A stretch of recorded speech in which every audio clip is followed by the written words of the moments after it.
One के हृदय में रक्तबीज की घोर तपस्या तीनों लोगों को हिला देती है। ब्रह्मा प्रकट होते हैं, उनकी दिव्य उपस्थिति जंगल को रोशन करती है।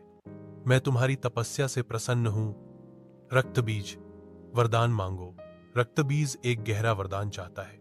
हे ब्रह्मदेव, मुझे ऐसा वरदान दें कि जब भी मेरे शरीर से खून की एक बूंद गिरे तो उससे एक नया रक्तबीज पैदा हो। ब्रह्मा वरदान देते हैं, ऐसा ही हो। रक्तबीज हंसता है, उसका रूप भयावह शक्ति से धधक रहा है। रक्तबीज और शुंभ निशुंभ इंद्र के महल पर उतरते हैं।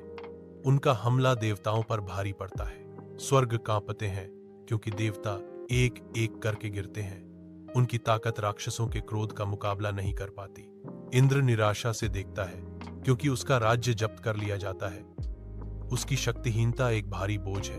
क्या हो रहा है? हम रक्तबीज को हरा नहीं सकते। इंद्र रोता है, उसकी आवाज दुख से गूंजती है।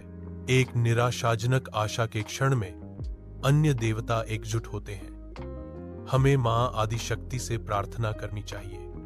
अब वही हमारी एकमात्र आशा है। युद्ध के मैदान में मां दुर्गा असुरों से भिड़ती हैं। हर प्रहार विनाश का नृत्य है। रक्तबीज हमला करता है।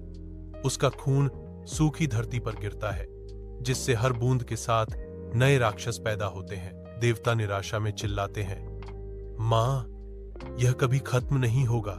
ईथर से एक भयानक आवाज मां काली के आगमन की घोषणा करती है, जो अंधेरे में लिपटी हुई है। उसकी लाल आंखें तीव्र शक्ति से जल रही हैं। मां काली रक्तबीज पर उतरती हैं। उनका गहरा रूप प्रतिशोध का बवंडर है। उनके खून को जमीन पर गिरने से पहले ही निगल जाती हैं।